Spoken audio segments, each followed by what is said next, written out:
This is the Balanced Leader Podcast, the podcast that helps leaders elevate their wellbeing and create healthier workplaces.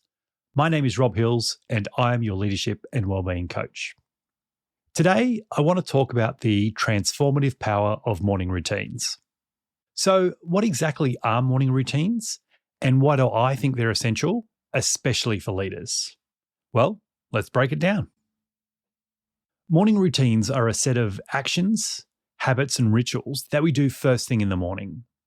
They're not just about going through the motions.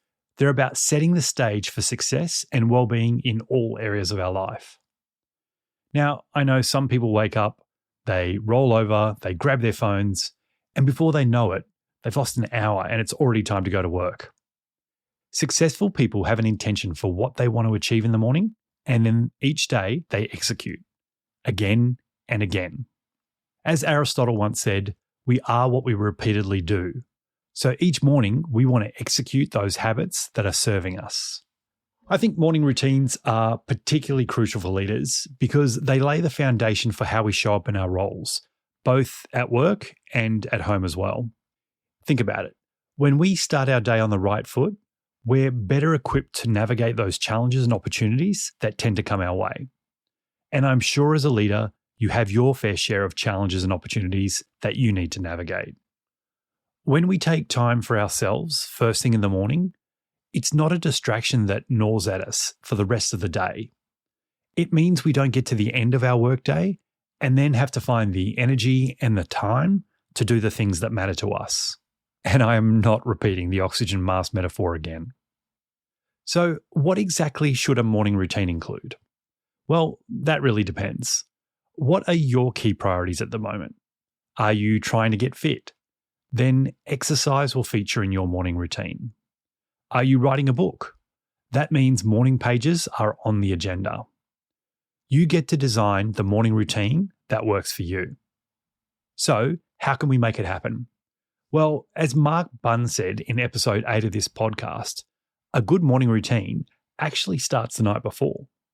If you haven't listened to Mark's episode yet, go back and check it out. It's well worth a listen. So if you want to have the best start to your day, start preparing the night before. Depending on what it is you want to achieve will depend on what you actually do. But here are a couple of common things that you could do. Number 1, go to bed early. If you want to have a kick-ass morning, you've got to get your sleep in first. So hit the hay early. Number 2, lay out your tools the night before. If you're trying to get exercise in early, then lay out what you're going to wear to the gym. If you're writing a book, organize your writing tools so you can sit down and start writing as soon as you wake up. Doing things like this are removing the barriers and the excuses to make your new habits as frictionless as possible. Number 3 is meal prep. If you're trying to eat healthy, organize all of your healthy snacks and meals the night before so you can spend more time on your morning routine and not have to cut it short to prepare your lunch.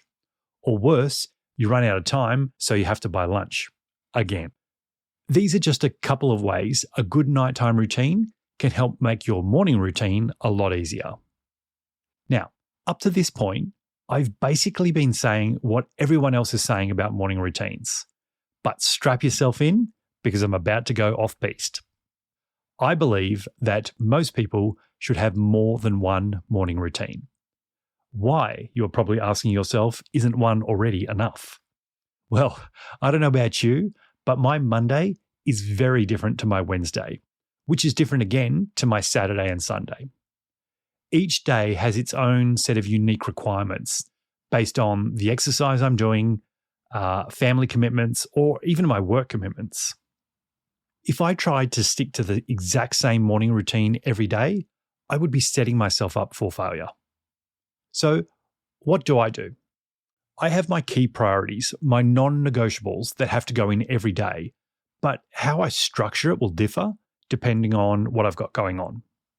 So this is what my day usually looks like. And please note, I'm using air quotes here for usually. I usually wake up early, somewhere between 5 and 6 a.m. I don't set an alarm unless I have an early morning appointment. I hate alarms. That noise takes me back to high school and never wanting to get out of bed. Nowadays, I'm lucky that my body clock is pretty consistent, so getting up is just the way I roll. The first thing I do is I meditate for 10 minutes, every morning without fail. I mostly do this in bed, particularly during the cold Canberra winters while I'm waiting for the heater to kick in.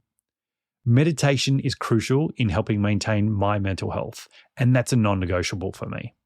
Next is water and sunlight. I try and drink at least a glass of water as soon as I'm up and moving. And as soon as possible, I'll get outside and get some natural sunlight. As Dr. Christy Goodwin reminded us in episode 9 of the podcast, the brain starts producing the sleep hormone melatonin 16 hours after your first exposure to sunlight. Aren't our bodies clever like that? Next on my agenda is exercise. This could be going for a walk, indoor cycle, elliptical, or weights. Depends on the day. Generally, I'm aiming for weights 3 times a week and cardio 3 times a week. And on that last day, I'm either doing something fun or nothing at all. And this is where we reach the fork in the road. I do not like doing weights on an empty stomach, but I love doing cardio fasted. So if I'm going to hit the gym and do some weights, I'm going to have breakfast first. If I'm doing cardio, then it's straight into it. This is a great example of having different routines based on my preferences.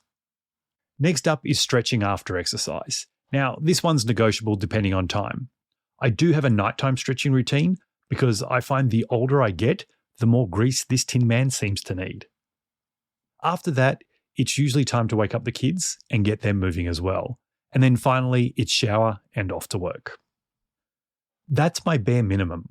If I have more time, I might add something in. Lately, my focus has been around this podcast, so I might be researching, guest booking, marketing, because the podcast is a key priority for me right now. My morning routine has actually changed and evolved over time, and it also changes with the seasons. For example, if it's summer, I may be doing more outdoor activities, whereas winter is definitely something more indoorsy. What happens when it doesn't go to plan? Well, it happens. In fact, it happened just this week. Sometimes I wake up a little bit later and then I don't have the time. Sometimes my son wakes up early and wants breakfast straight away. Sometimes I have to catch an early flight. I adjust. Worst case scenario, I miss the entire morning routine. Am I all zen about it and just let it go? Sometimes, but often not. I have my little moment and then I let it go. I try and bounce back quickly and remember, I get another opportunity in less than 24 hours' time to do this all again. The key is to not beat yourself up, but it's also not to let yourself off the hook so you feel like it's okay to miss tomorrow. It's all about balance. Yeah, I said it again. Anyway, hopefully this has helped shape your thinking around your morning routine. Take what will help you, implement it, and then just discard the rest. We are all different and we all have different priorities and different requirements, so do what works for you. Before you go though, here are my top tips to make your morning routine as successful as possible. Number 1, start small. Don't try and bite off more than you can chew. If you are new to morning routines, just start with one thing and then work your way up. Number 2, be consistent. Consistency is the key to your success. Number 3, be willing to adapt as needed. And finally, number 4, do what works for you. Now, I know I've said that already, but it's so important that it bears repeating. Remember, the goal isn't perfection, it's progress. And above all else, be kind to yourself when things don't go to plan. Thanks again for tuning into today's episode.